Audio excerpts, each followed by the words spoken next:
Here we go. All right. We are in chapters. What? We're 7 and 8? 7, 8. Starting, 7, 8 today. 7 We're and zigging. 8. We're zigging this morning. We are zigging. You know, so interesting how this applies to every area. This is actually the newest book I'm going to get my kids to read when we're done. And I'll talk a little bit about that as we go. But yeah, I hope you guys are appreciating this book as much as I am. I just so appreciate it. So chapter 7, zig your way to positive thinking. By the way, welcome. If you are not in a place where you can have your camera on this morning, that is totally fine. We do love to see you.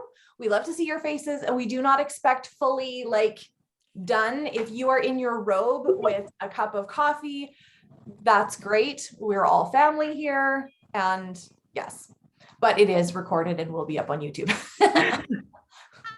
Whatever. However, I want to start right off the bat with the first story he told in chapter 7, because I'll tell you, it really, really hit home with me. And it was the leaking water in his car that he put off calling the repair shop about, because he knew what they would say and it would be a problem. And I'm like, oh, how often have I done that exact thing? It really was a really, really good one for me. I can apply that to a lot of areas in my life. Let me tell you, there may or may not be a very similar issue, only not with an automobile in my life right now. So I might be doing some looking after this call. Not sure. Not sure. Hey, hold on a second. Hats off to Chelsea Waddell. Just, hey, sister, if you guys haven't seen her progress pictures with her product, please friend her on Facebook and go take a look, and applause, applause, applause. Girl, I am so proud of you.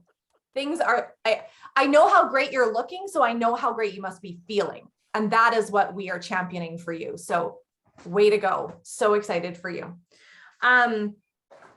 Sherry, how much Zig Ziglar have you read? Oh, long time ago since I've read much Zig Ziglar. I haven't ever read any, and I kind of am feeling like I'm missing something. So way back, you girls are all too young to think about it, but it was called TPN, and it was the People's Network. Yeah. And it was all positive kinds of things on TV. And there was Zig Ziglar, and there was all of these sort of positive thinking, growth-minded people that shared. And that's where I saw most of the Zig Ziglar pieces. I remember when I first got involved with network marketing, this was back when the cassette tapes would circulate. So, I mean, I have a similar background to Sherry. Sherry was involved with Mary Kay for years. But just personally, I don't think you just sort of, you did what a lot of people do, is just, here's my circle. And I remember getting cassette tapes from my upline and listening to them in my car. And I'm sure that Zig Ziglar was probably part of that at some point in time, but I had no idea who it was. And I'm looking here on Audible, and you can actually get 1, 2, 3, 4, 5, 6. Actually, with Audible, it says included. Success and the Self-Image by Zig Ziglar is included with your Audible subscription. But yeah, interesting little aside, especially when he was talking about, what's his name? Yeah, helpful. Looking for, what's his name? Seth Godin. Seth Godin? Oh, yeah. Yeah. And who he really credited with his success. And I'm like, why haven't I been paying attention? Well, and the other part that really got to me was, and we have talked about this in this circle before, in other book clubs, write out those affirmations, say them to yourself out loud morning and night. And it's like, oh, it's uncomfortable. Oh, it doesn't feel good. And when I read in here that person that said, you know what?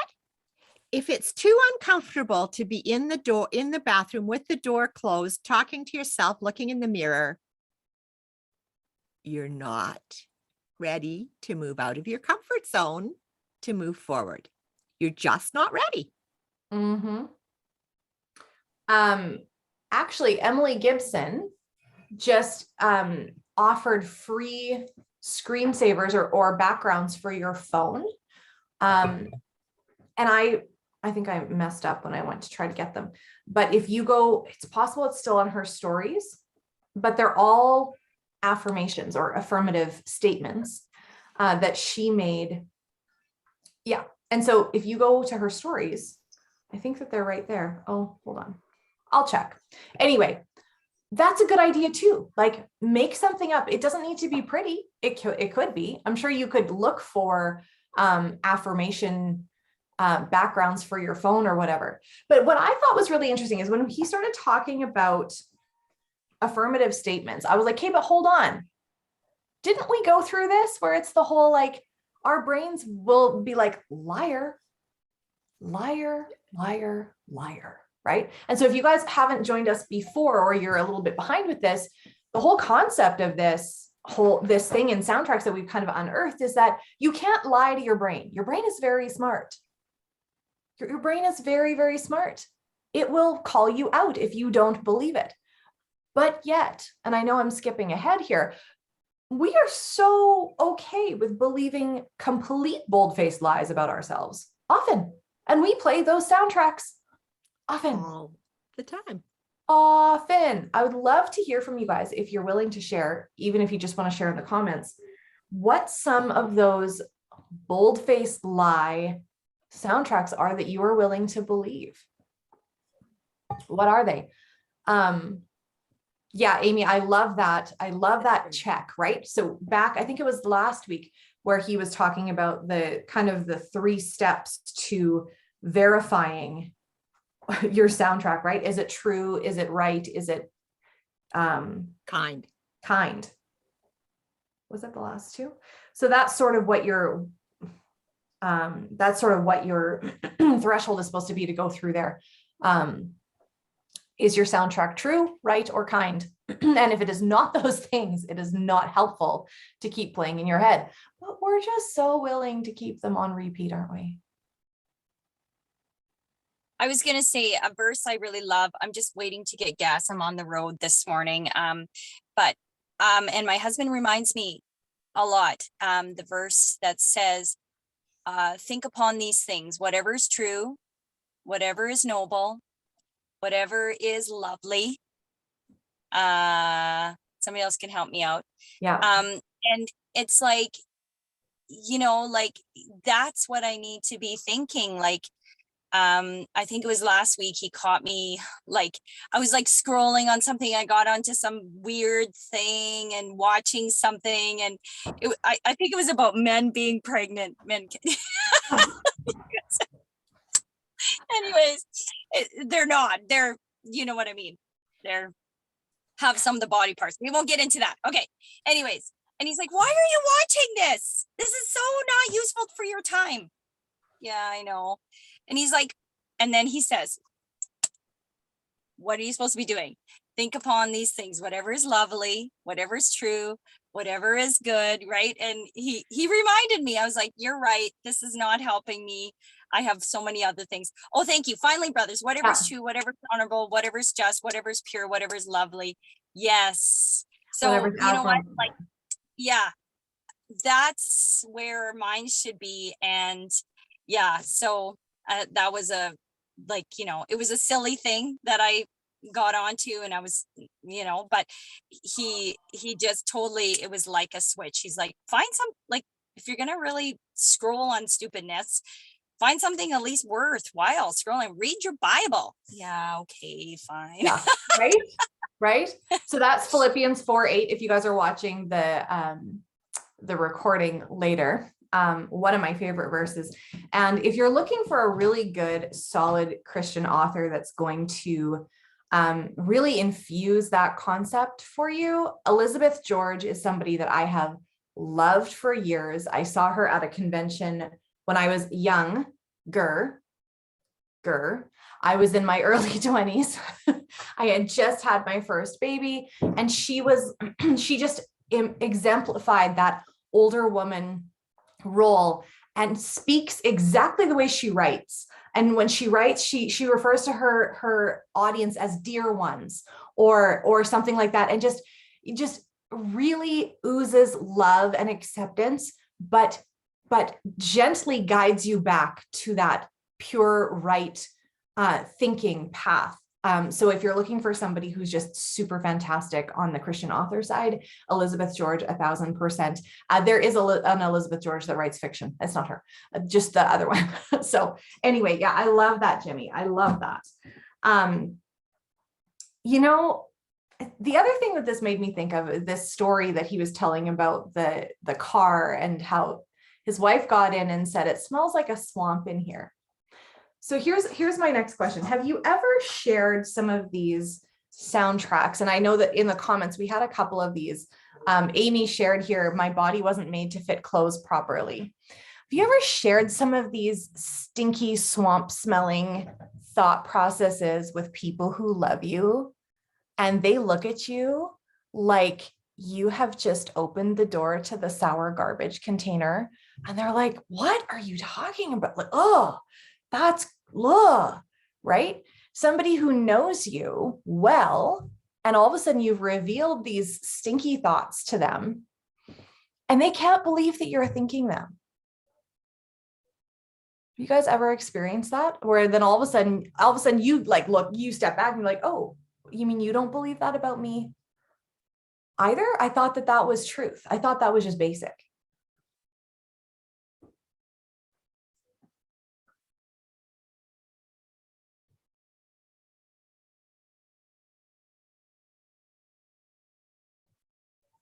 Amy, I love that you shared that. So what are you doing to correct that soundtrack? Can I ask you? I know I can ask you because I know that you're so willing to share. And you have a driver this morning. I do. And part of what I was typing was looking your own child in the face when they come and tell you the same thing. Ooh. Oh. Yeah. Today, this morning already. Oh. That just makes your heart hurt, right? But I totally understand. And so I did. So then I also tried on a pair of pants and I walked back and I said, so this is what they look like. But I have friends who they would fit. Body is built differently. And so looking your child in the face when they say what you are thinking is a really good way to get yourself onto a new track. Mm-hmm. And it can be anything.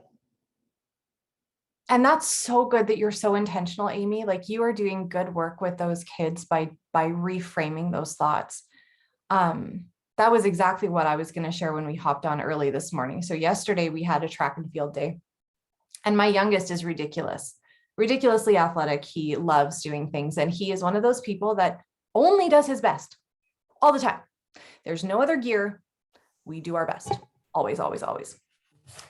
Well, what happens when your best does not come out to be the place that you had intended for it to be? He was very disappointed. He didn't win a single event, whereas last year he won every single event. And I wouldn't say that this kid is a terribly egotistical little being. But one of his sisters walked past the bathroom yesterday, and he was very upset during the day, but he rallied and he was bright and sunny and whatever. She walked past the bathroom and heard him say, "I'm such a loser." He's 9, you guys. He has never heard that come out of my mouth or anyone's mouth that I can tell in this house. But those are the soundtracks that are in his brain. Now, if you ever think that the enemy going after our kids isn't a real thing, it is so real. So real. And those are his soundtracks. And I took him aside and I asked him if that was true. Or I didn't ask him if it was true. I said, your sister walked past the bathroom and heard this. It's like, well, no, I didn't do that. I'm like, So we know they're stinky soundtracks. We're aware that we shouldn't be saying them. So I don't know. I'm open to ideas from you guys. But he and I are going to start reading soundtracks together. Even though he's 9, he loves to read. We're going to listen to Jon Acuff, and we're going to start to work on taking those thoughts captive and looking at that from a biblical perspective, right? What does God say of you? Who are you? You are not, your value is not in what you can do. Your value is in who God says you are. And that's what Brittany Howard was talking about on our call on Tuesday. So your value is not you-centric. It has nothing to do with you. It's who God says you are. But I think that example and his response is actually perfectly what most of us do. We say the stinky thing to ourselves, and then we get this idea in our head that we shouldn't say stinky things to ourselves. And so then we put ourselves down because we're bad, because we said something stinky to ourselves, and because we should be better than that, and we know we shouldn't. And then somebody points out that we said something stinky to ourselves, and that puts us down even more. And that, just like Amy said, there's the evidence that it's true, because we shouldn't have said that stinky thing to ourselves. So now we've got evidence that we are stinky because we said it. And Amy just said the shame spiral. It is exactly the shame spiral. And so when we don't share those stinky soundtracks, it's part of our internal shame spiral. I think that that's really wise, Sherry. And I think what you're kind of alluding to is, if we aren't willing to say it out loud, we shouldn't be willing to entertain it in our brains. But that's the should on. How many of us want to be should on? Right? It's just interesting, because we would never say these things to somebody else, right? Like Amy was saying, I would never say that, or I would never want my kids to say that, or any of those things. So how often do we catch our thoughts and just say, hey, that's an interesting thought. Again, we'll go to Emily Gibson. That's an interesting thought, brain. Why do we think that? You know, for me, I've been working really hard on expanding my network, because for the longest time on Facebook, I just had really close family, and that was about all.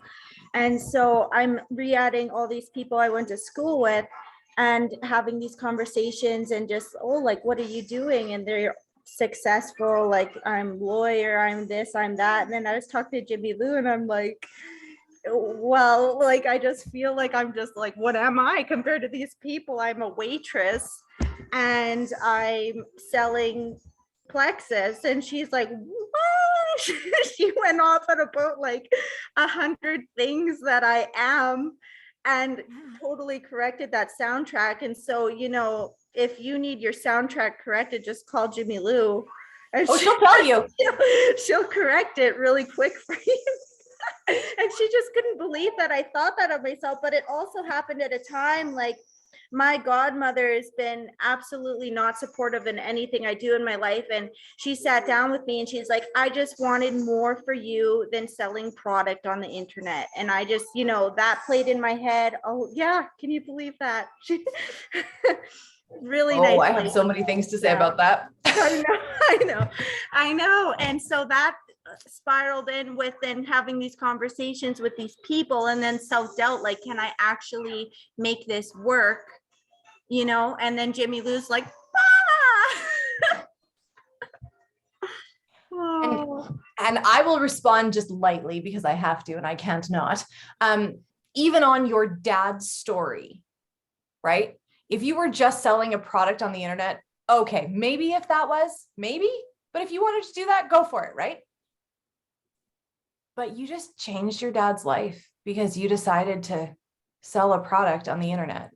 You just completely, and not even just slightly, you changed the quality of life for somebody that you love. And that is the most selfless thing that you could choose to do, because you chose the potential of being targeted by those who don't understand it in order to do that for someone else. Again, if you haven't heard Chelsea's story, go to her Facebook page, scroll down a little bit, you'll see her dad's story too.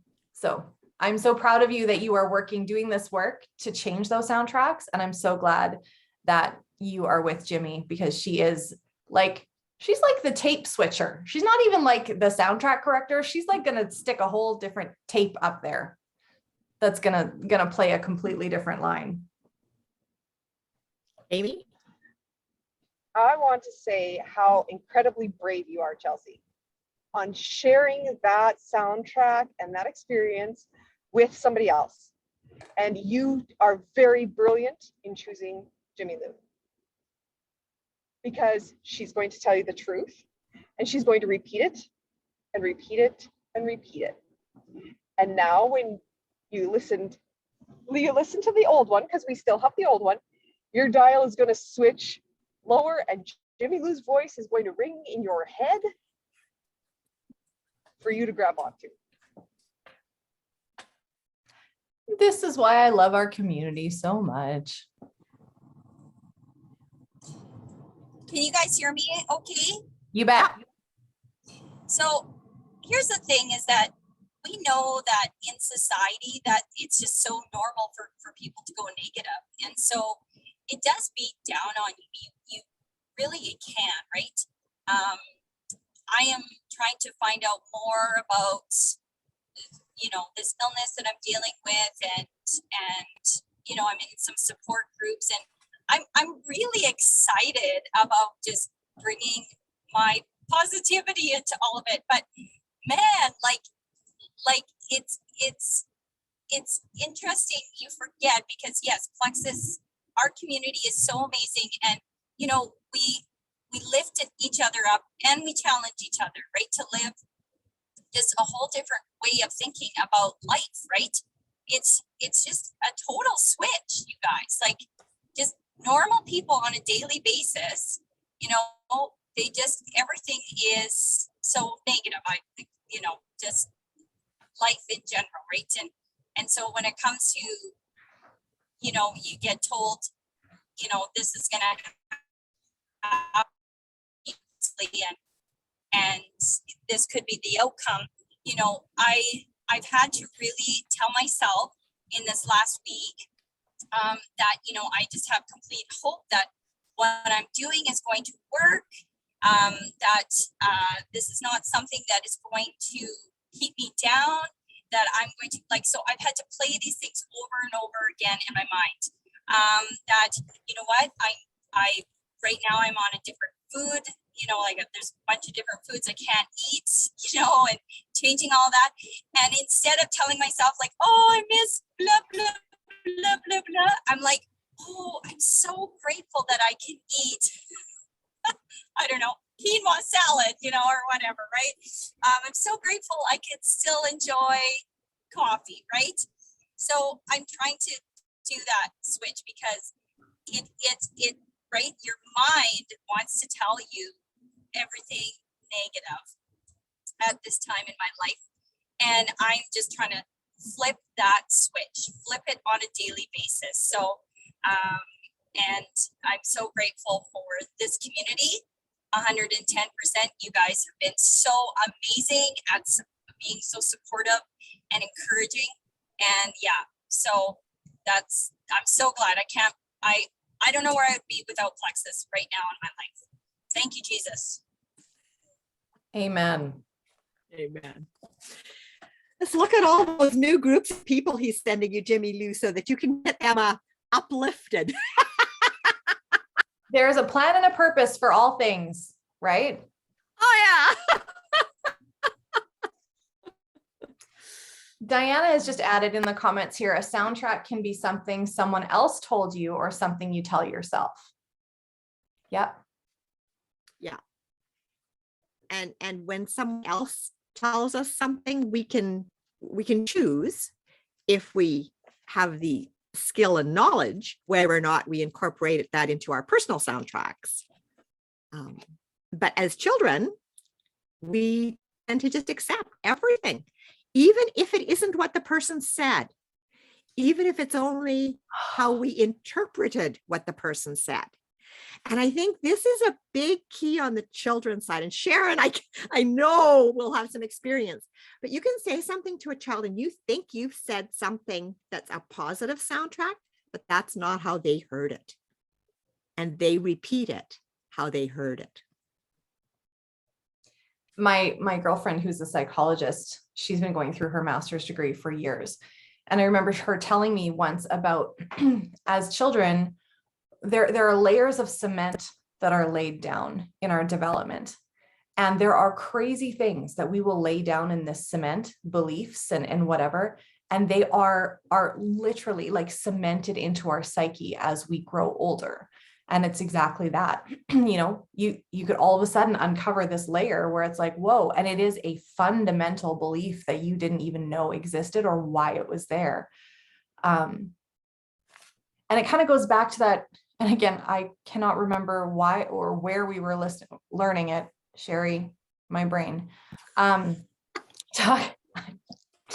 Talking about things that we hear or situations we encounter that we perceive differently. It's that study. Remember, they talked to, where, guys, tell me where this was. They talked to people, where were you when 9/11 happened?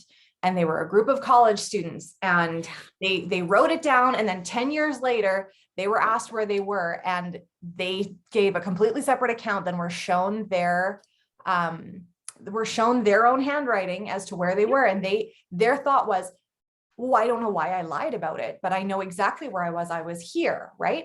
And it changes. Like when you consider that those things that have shaped your belief system about yourself, about others, about how life is, those things may have not actually even happened. Like, but you're so sure, I was there. I know that person said this. Really? Did they?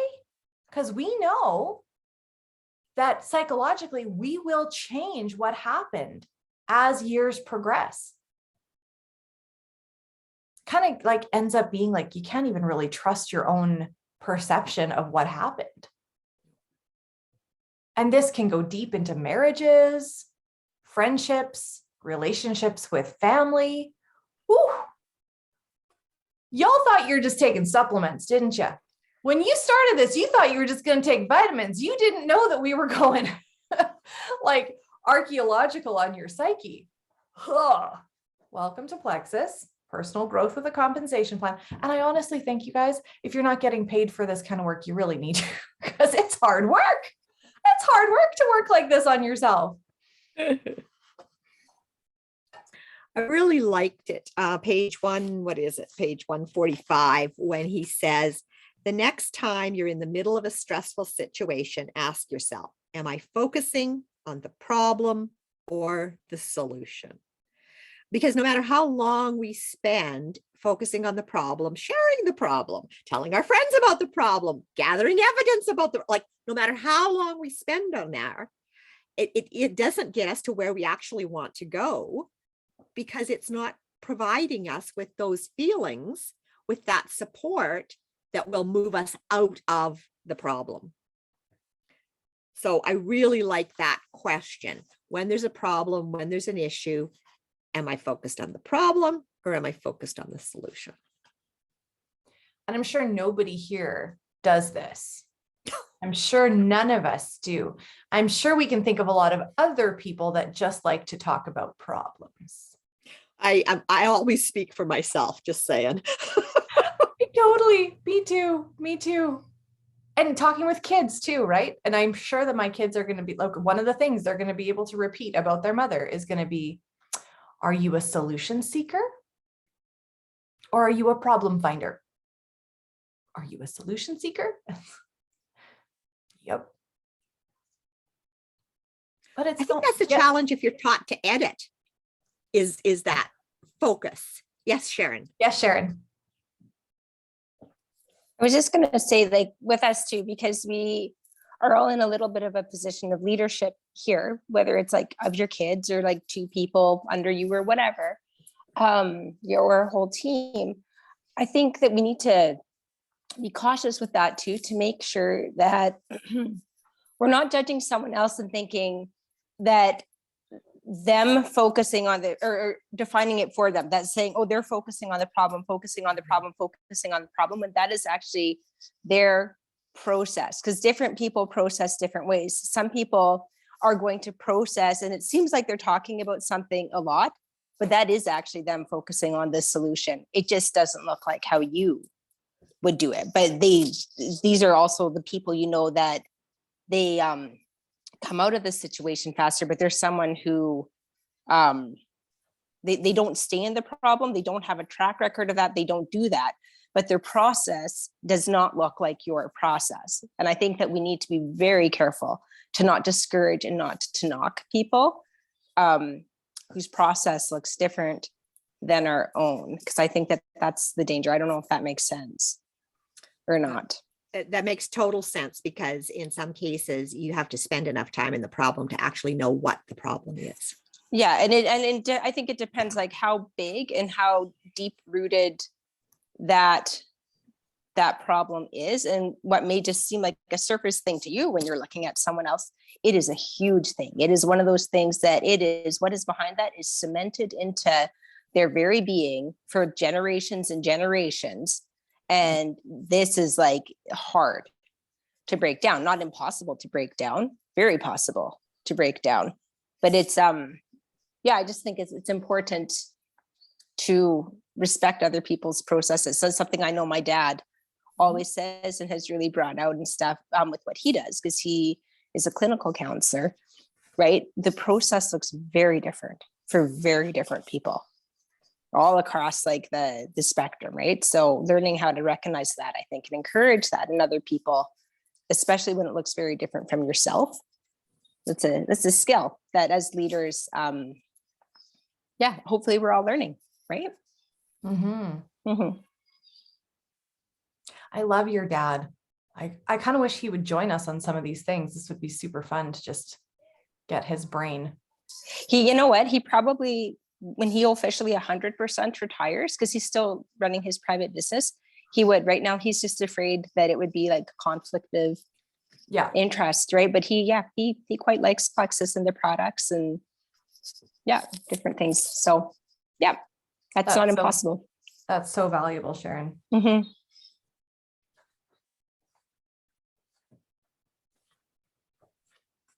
I like this on page 146 when he's talking about fake it till you make it. And then he says, we don't teach fake it till you make it. Dad believed in tell the truth in advance. The affirmations are true. Let's say you're 100 pounds overweight and your goal is to lose that. Some people would say a positive affirmation like, I'm fit and trim and living life to the fullest, but you're not, and your brain knows that it's not true. And that creates cognitive dissonance. Instead, it's better to say what my friend says, I'm getting fitter and fitter every day in every way. That's true. Those words are an aspiration of where you are going.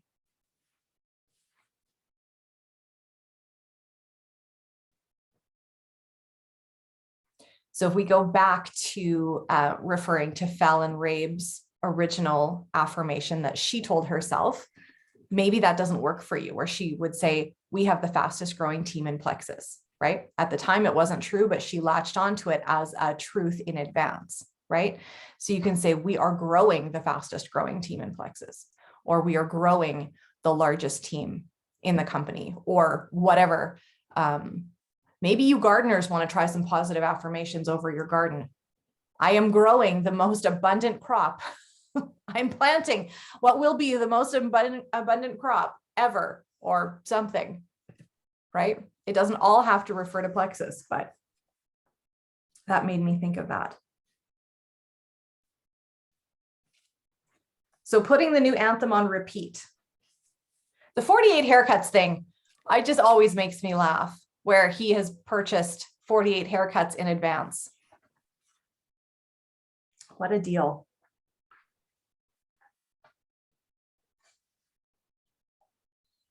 But I think it's interesting that there's a thought that says that's too many haircuts.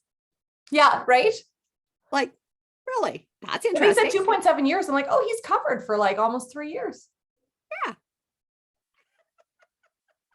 I buy 3-year memberships and don't think a thing of it.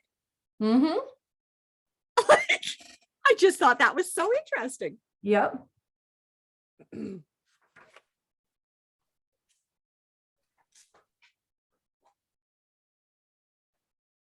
So do you guys have any things like affirmative thoughts that you purposefully play for yourselves? Like we've gone through a lot of talk previously about affirmations. Is there anything that you guys would be interested in sharing that you try to infuse into your mind purposefully? Yeah, Sharon. I'm waking up now. That's why I can talk. No, this has actually been a big one the last probably 4 years, 4 years, is the whole idea of I have enough time today to do what I actually need to do, Oh, that's what so I'm good. actually meant to accomplish. Yes. Right. And just knocking down that soundtrack of overwhelm, because that was huge for me. Right. And being aware that that's my default setting is overwhelm if I don't watch myself. Right. And working through that for years and years now, a couple years. And waking up and constantly telling myself, you've got enough time to do what you need to do. And then telling myself again, as the day is winding down and I'm making supper and I only got halfway through my list of what I wanted to do, you're okay. You got done what you needed to do today. Right. And that's been huge for me too with recovery, because my energy has went from like, blah, to like, oh, it's only this big. And then I'm out and that's it. It's done. Right. Realizing that's okay. I've gotten done what I need to do today, as long as I am indeed like doing my most important things first. So yeah. That one is so valuable. And I think so many people can resonate with that, Sharon. Okay, again, I'm going to reference, which book was it that we were reading, where it was like talking about time as being like an affirmative thing, where you always feel like I don't have enough time. And then you say, I have all the time that I need to get done this task. And it's almost like it changes your perspective and the objectiveness of time. And maybe it was High Performance Habits. I don't remember clearly which one it was, but it did talk very similarly about that, Sharon, and almost how time, and this is just slightly different, time almost expands when you stop clutching onto it like this. And that you actually do have the space, because you spend less time stressing about how little time you have and more time and energy actually into doing the things that you want to do or you get to do. I think it's the Great Leap. Is that what it's called? Oh, it could have right? been. Talks a lot about Big Leap. that, or the Big Leap. Yeah, talks a lot about that, and also Bob Heilig expresses it in a way that's like very believable. That spoke to me. The way that he worded it, I'm like, I get it now. Whereas, of course, I'd heard it before and read it before and the whole thing, but Bob Heilig for me was the one who had the words where all of a sudden I really got it. Yeah. I also think that it's interesting that this has been something that you have struggled with for a long time, and then you have recovery where you really get to practice it. That's awesome. I really liked his one. I am the CEO of me and I'm the best boss. And that was after he talked about the boss that he worked for 7 years or 8 years or whatever. And it was such a problem. Yeah. He was working on that soundtrack. Yeah. And for those of you guys that missed that chapter, he was talking about himself. He was working with this tyrant. Worst boss ever.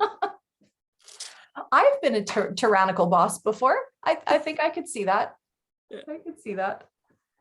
Yeah.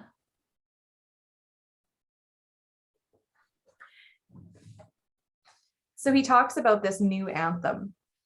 And he's saying, for 30 days, every morning and every night, find a mirror, stand up straight, and confidently say the following out loud. Now, if you are interested, it's on page 153 of the book. But if you only have the audio option, he does have a PDF that you can download that has these particular anthems. I'd love to hear if there's one of those 10 that really resonated with any of you guys.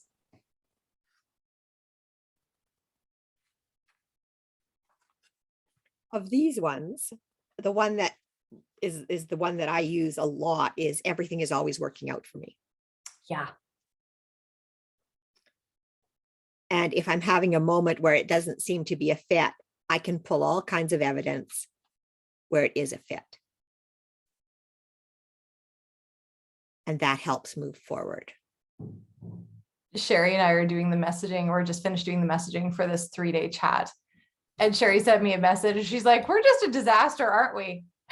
Because we missed something, or we didn't have something scheduled or whatever. We were just kind of laughing at each other. And I'm like, I don't remember what it was that I said, but it was basically that whole like, everything's working out. We have exactly what we need. But when we do that, it's very tongue in cheek because we're laughing about it as it's going. Sometimes we're a mess, but that's exactly what we're supposed to be in that moment. And it's okay.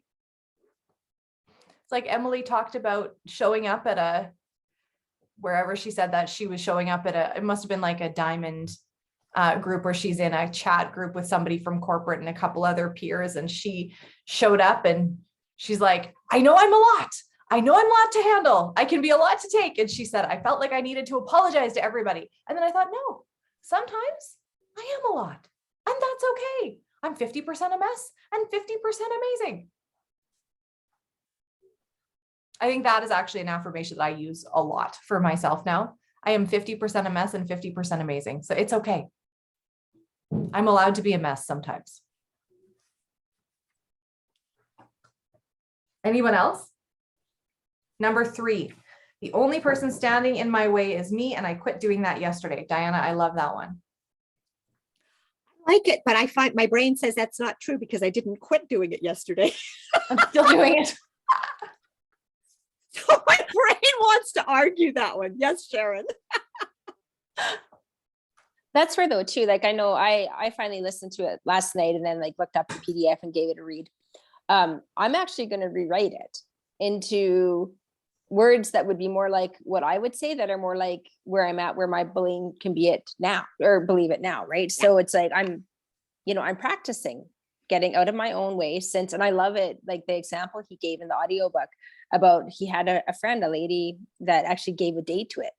Right. I've been practicing getting out of my own way since May 27th, 2022. Oh, I like that. Right. And really, because I know for me, the way my brain works, I need to have those details, and it also needs to be kind of brought down so it's believable for me for some of those. And that would be one of them, right? Because if I said, oh, I'm good at getting out of my own way, well, that's a lie. Like, liar. Yeah, right. I'm not going to believe it. Right. But I could believe that I am practicing to get out of my own way. That's true, actually. Right. I just haven't mastered it. Yeah. Yeah. I like that, Sharon. Yeah, no. So I am going to take the time to do that this week. Yeah. So when we get the recordings dropped into the thing, I'll drop in the picture of this new anthem. Yeah, I just was going to say, does someone need it? So that everybody has it. And or can adapt it, as Sharon's suggestion, which I think is really wise. Yeah, totally. There was one that I read that I was like, yeah, and I can't remember where it is. That's okay. It's not. This is just a question to all of you. I kind of, as I'm thinking about all this, I think I want to bring it back to when we first help somebody get started in the Plexus products, and how we can help them to flip that switch of, or flip, I guess that's more chapter 5, but just about, is this really going to help me, and that patience, being patient with, helping people to go through that process of them, being okay to question it. Is this really going to help me? But then us infusing that with words that will encourage them. What do you guys sort of do? Because that's a huge thing. People have been sick for a long time. Maybe this is totally new for them. They've never taken a supplement in their life. They don't even know what they're putting in their mouth, right? What do you guys say or do to help them to sort of get in the right frame of mind to say, you know what, this is going to do my body good, right?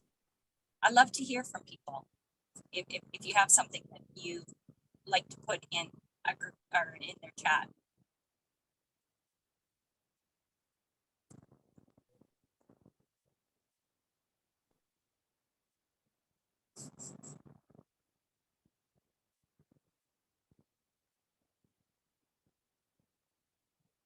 Did I lose you guys?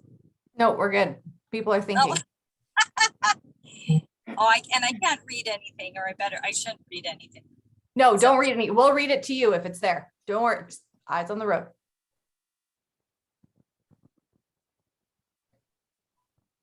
Was there a question? I might be able Yeah. to answer, but I She just asked a long question.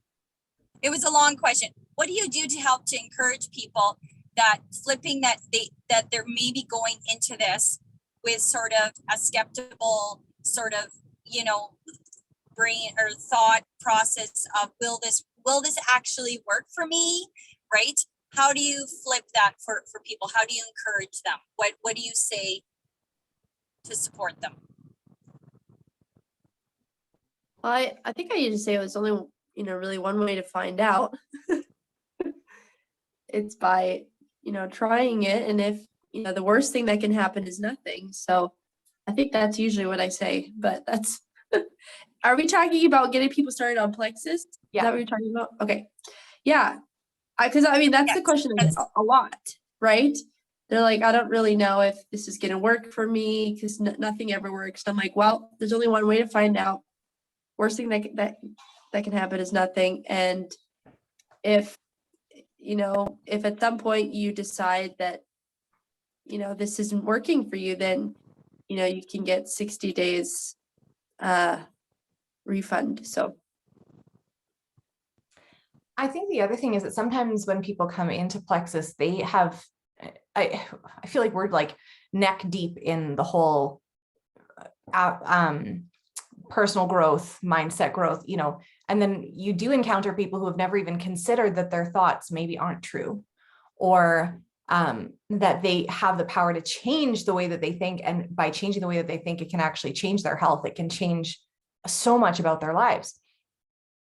And so starting to dip that toe into the water of, yeah, we're really good with skeptics. It's totally fine. You can be a skeptic, right? That in itself, just acceptance of their skepticism, being like, you can be a skeptic, right? But depending on who it is, it can be really helpful to encourage them to look for affirmative action. Like, keep a journal. How are you feeling today? Give yourself a rating out of 10. How's your mood out of 10? How's your this out of like, and even if the needle is moving forward by small amounts, hey, that's great, right? Kind of setting up the expectation that small incremental changes can be felt, but if we're not aware of them, if we're not aware that it's happening, it's harder to be like, yes, I do feel better, right?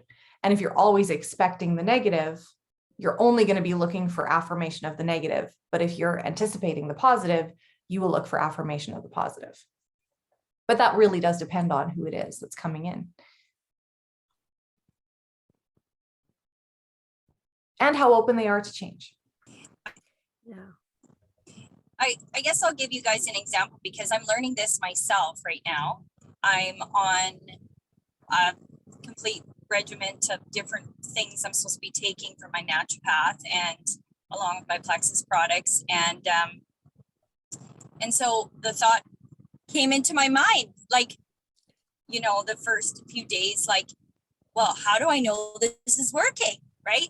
And I caught myself because I thought, this is exactly what my people are doing all the time. I knew people like, how do I know this is working? Right. And it was funny because he literally said to me in the meeting, he said, so, we're doing this for 3 months. This is the regiment you need to be on 3 months. And it could be more, but we won't really know for about 3 months. You probably won't experience very much. It won't be till you come back and we can do some more readings to see where your body's at. And I thought, wow, like we, again, it's so important that we speak those things to people daily when somebody's new. Go for the right to flip that switch, right? Or flip that switch, but take those questions that they have and right away go check Oh, we're gonna lose her now. But yes.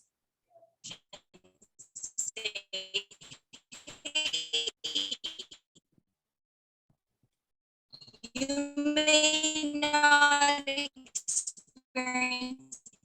anything in your body, but I guarantee it. They've been changing on a cellular level. Times as leaders, I suggest, hey, how are things going? Yeah. We're not catching you anymore, Jimmy, but it's terribly entertaining. I think we caught what you were meaning, but you're going into a low service area.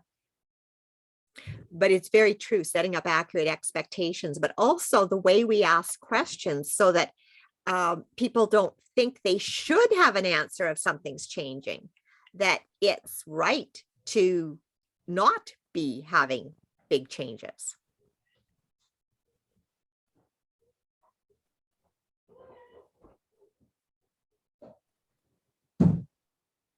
That how are you doing question. And when people say, well, I'm not feeling anything, should I be? And you realize you set them up for something that wasn't helpful. Mm-hmm.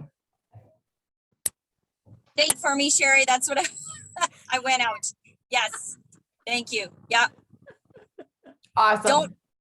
Don't set them up for that. Yep. We lost you, but I got the energetic message, Jimmy. Yep.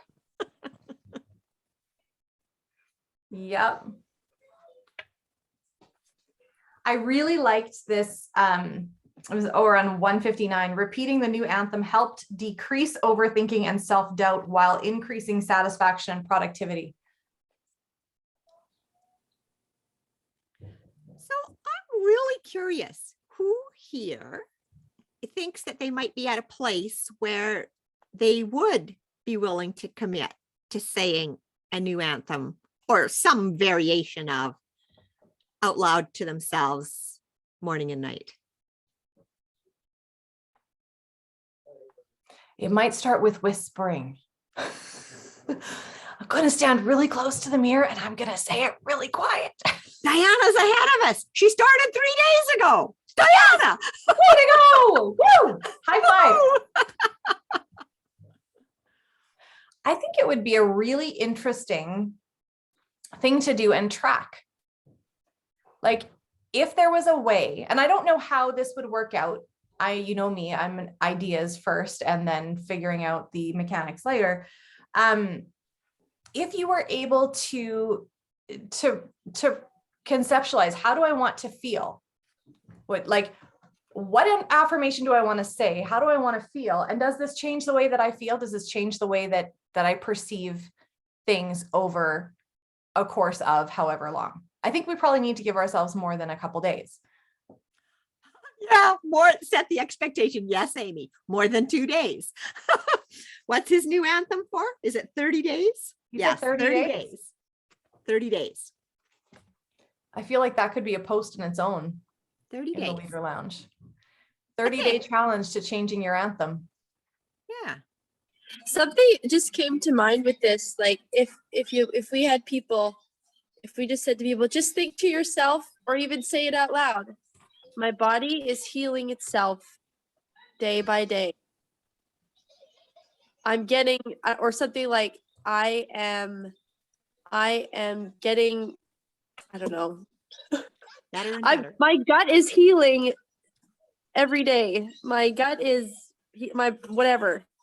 Is anyone catching my wavelength here? It's not coming out properly. Yeah, it's Totally. similar to the one that he shared about the weight loss one, right? Like I'm trying to find it, but it's that whole, I'm getting healthier and stronger every day. Yeah.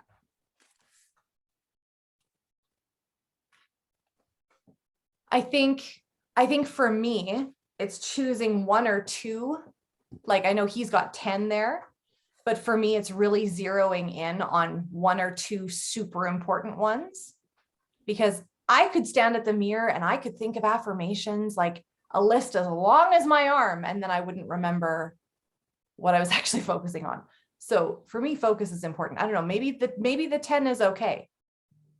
Oh, Diana, I love that one. She says, I have an opinion worth sharing. Oh, that's so good. So good.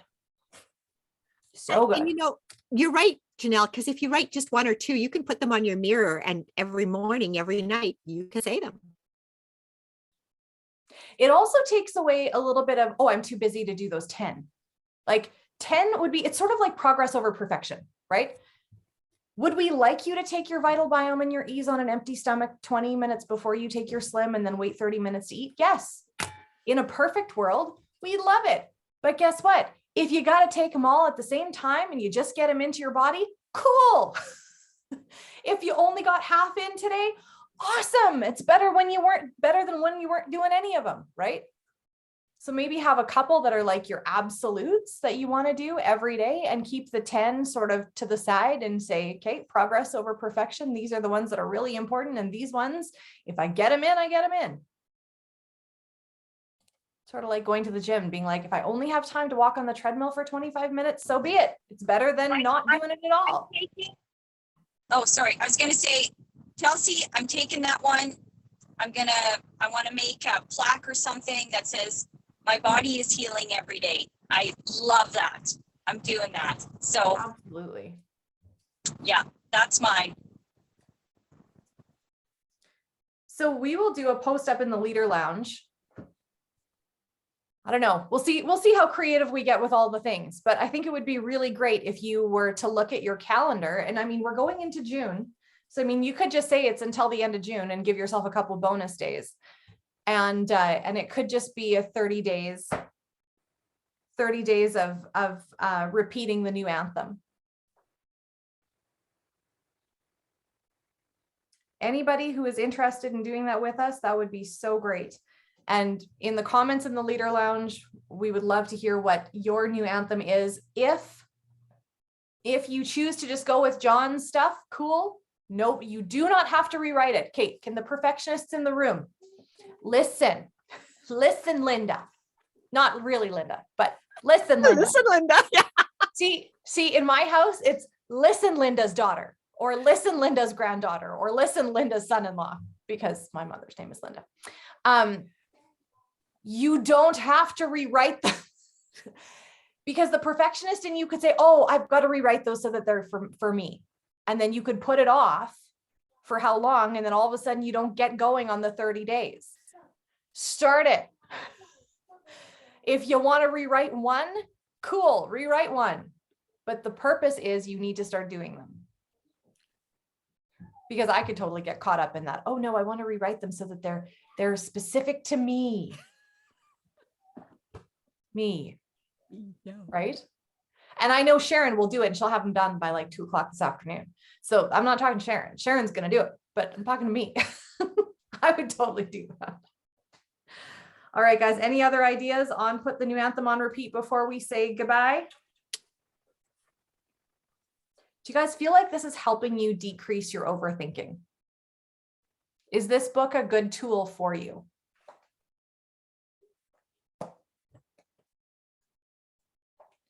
I really do feel like this one has sort of elevated itself like up to the importance of like 21 irrefutable laws of leadership, 5 levels of leadership. Like I feel like this one is among those books. And even though it is a simple concept, it is no lesser of a concept. It is so important. Aren't you glad, Sherry, that you didn't just like slough it off and think that it was about music? And I love that story. It's fine. It's fine. What about my underthinking?